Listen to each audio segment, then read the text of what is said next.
It is Friday, April 12th, and the Dong Report is back in your life. I am at Modi, and I have 4 home run predictions for you guys to lock in today. I will admit, obviously, the start to this year has not been good from a home run perspective. That continued yesterday. I gave out another 3 home run predictions, another situation where we did not get any of those 3 to cash, down 1.5 units yesterday.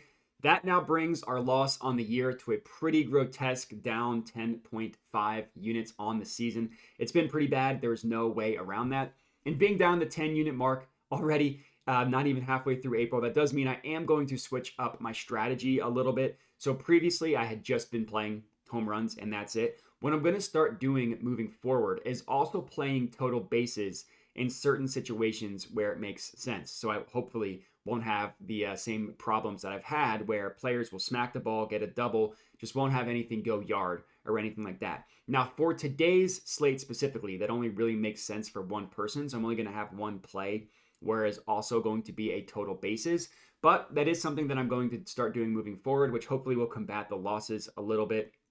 Last year, basically using the same strategy minus the total bases one, we were up 61.15 units. So I'm very confident that we're going to be able to turn this thing around.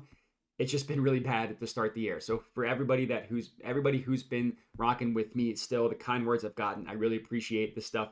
Really does bug me when I'm having down days, down stretches like this. It really does get to me. So all the kind words are very appreciative. Not that I'm asking anybody to feel bad for me, but just know that I'm hurting much more than you are hurting for those of you that have been tailing me. And then if you're new, would recommend hitting the subscribe button because it's only going to get better from here. It's hard to get worse.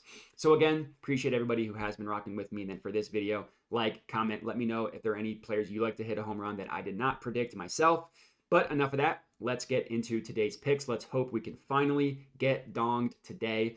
Starting in the Rangers versus Astros game. And I'm taking Yordan Alvarez to hit a home run plus 285 odds at FanDuel. So this is the situation where I'm going to put 1 unit on him to go over 1.5 total bases as well. You can get that at plus 100 odds at BetMGM. It doesn't really make sense for the other 3 guys. I don't think the value's worth it. I do think it's worth it for Yordan. So that's what I'm going to go ahead and officially track here is a half unit on a home run and then 1 unit on the total bases. And I think this is just a really, really good matchup for Yordan Alvarez. I'm expecting him to have a really good game today. He's going up against Rangers pitcher Dane Dunning, who he should have an extreme advantage against, which we'll get into. On the entire season, he's got an ISO rate, Yordan does, of 27.3%. If you're unfamiliar, ISO rate stands for isolated power. Literally measures how much power a batter has. Anything that is 25% and above is excellent. Him being in the 27.3 percentile, being at 27.3%, that's very good. Excellent, one would even say. And then for barrel rates, he's got a barrel rate of 17%. That's also in the excellent category. Barrel rate measures how well you hit the barrel of the bat when you make contact. My logic here is power plus solid contact equals home runs. That's why I look at ISO rate and barrel rate as much as I do. For barrel rates, anything 15% and above is considered excellent. He's also, as I mentioned, going up against Dane Dunning of the Rangers, who's a right-handed pitcher. And generally in his career, Yordan Alvarez has annihilated right-handed pitching. That hasn't quite been the case this year. His ISO rate against righties this year is at 20%. So it's still in the good category. Anything between 20 and 25% is considered good. So it's still fine, right? As long as it's in the good category, that's still good for us. But last year, his ISO rate against righties was 33.3%. The year before was 32.8%. And the year before that was 25.6%. So he's a career excellent ISO rate against right-handed pitching. So I'm expecting the power to start to come against righties specifically. And luckily, he's going up against a righty this year. And this is also a righty in Dane Dunning, who he has smashed previously in his career as well. He's got 13 at-bats against him in his career. He's got 4 hits, 2 of those hits being home runs. That includes a home run he hit off of him back on April 7th, so just 5 days ago. I actually had him to hit a home run in that game. It was the last time we got a home run to hit. So it would be perfect symmetry if we bookended this brutal streak with Yordan Alvarez hitting a home run for us. Let's hope he does. That's our first play. Next up, Reds versus White Sox game. I'm taking Will Benson to hit a home run, plus 400 odds at FanDuel. So this is one of the best weather games specifically for home runs to be hit, right? Especially juicy for lefties, which is why I'm going with Will Benson. It is a little bit chilly, But the reason why it's such a good home run game is because there's 22-degree winds, not only blowing out of the ballpark, but blowing out and right. So it's going to help left-handed hitters that pull the ball, getting the ball out of right field. That's what Will Benson does. He's the left-handed hitter who pulls the ball. So anything he can do to get the ball in the air a little bit should be able to go yard. This is not a situation. If those of you that do follow me on Twitter, you've seen me post multiple examples of players we've gotten to hit the sweet spot in terms of exit velocity and launch angle, but it hasn't been able to send it yard. I would be shocked if that happened in this game tonight. It's a very good opportunity for a left-handed hitter with power to go yard. That's Will Benson. He's had a great start to the year. He's only hit 2 home runs, but he has an ISO rate of 30.2%. That's obviously in the excellent category. He's got a barrel rate of 16%. That's obviously in the excellent category. And he's going up against a horrible pitcher in Chris Flexen of the White Sox, who, according to Ballpark Pal, he has a massive advantage over, plus 10 extreme advantage in favor of the batter. Literally, Ballpark Pal lists this in the top 1 percentile of possible matchups for Will Benson. That's great news for us.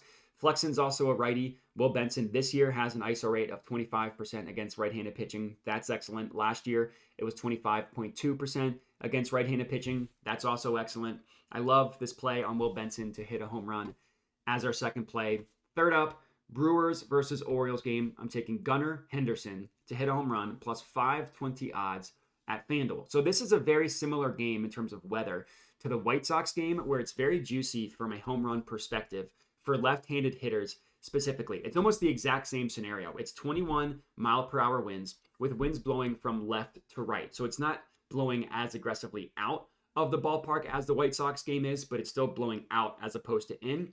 And again, it's blowing left to right. So it's another situation which is beneficial for a left-handed hitter. And really another situation where as long as Gunnar Henderson gets the ball somewhat in the air with a little bit of power, the weather is going to help us send this one yard. Gunner's having a pretty good year as well. I mean, he's a great young player for the Orioles. I think he's awesome.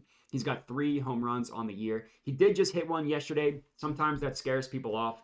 Doesn't scare me off personally because it's such a good situation for him to hit another home run today. He's going up against a right-handed pitcher in Freddie Peralta. Now, Freddie Peralta actually is a decent pitcher, but he has a weakness in that he has a really, really high fly ball percentage. So this year, Peralta's fly ball percentage is 54%. That's really, really bad. For context, last year, that would have been good for second worst fly ball percentage in the entire MLB. In this type of game, where the weather is going to blow fly balls out of the ballpark, that's a death sentence for him. That's a great sentence for us for home runs.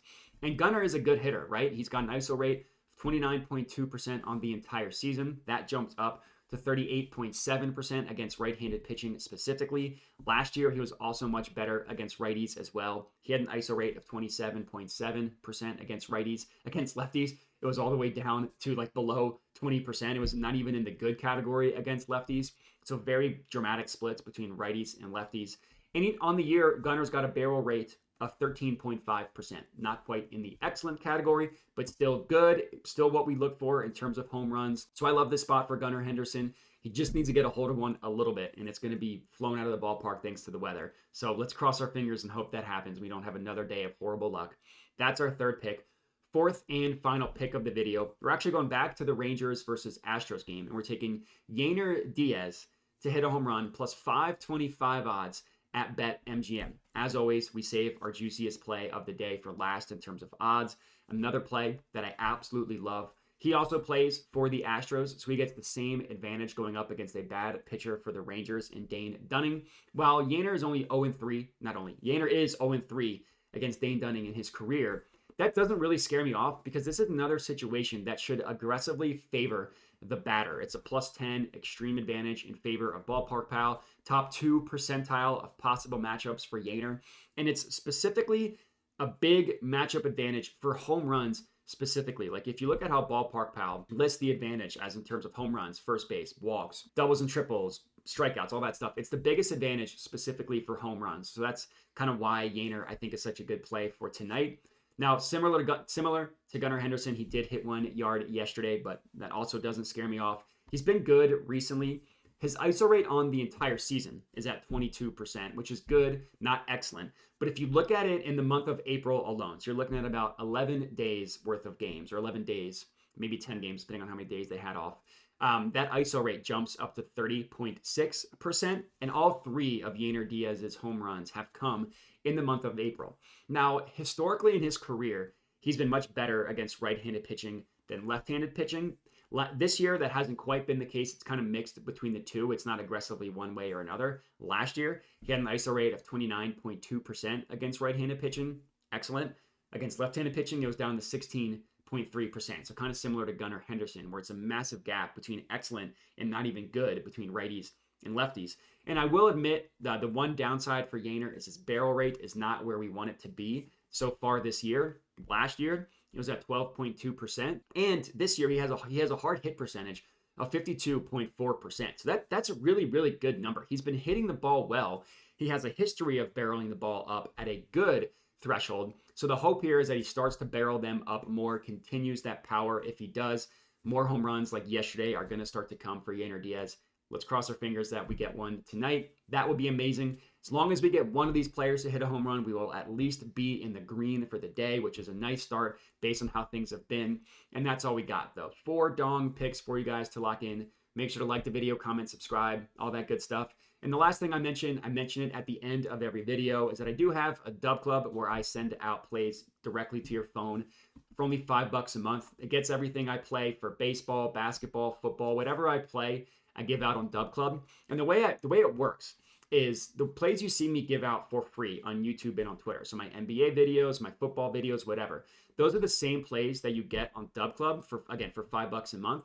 The reason why I have the Dub Club is not everybody cares about the YouTube videos, right? People want to tail, but not everybody just cares to watch the videos. Or not everybody has time to watch the videos. So they get the picks texted to them, they lock them in, and if they can watch the videos, they do. And then a lot of times the odds change by the time people are watching the video. So they'll watch the video, the odds will be different. Unfortunately, there's nothing I can do to combat that. So my solution was to come up with the Dub Club, where I send out plays immediately. So as soon as I decide what a play is, the first thing I do is send it out to Dub Club. And then I work on YouTube or Twitter or whatever. So if you'd like to pay the $5 to get everything texted to you, you can. If you'd rather just pay the best price of free, get everything on YouTube and Twitter, you can do that as well. I like to give people the option. And that's what we got. Appreciate everybody for watching, and have a good one.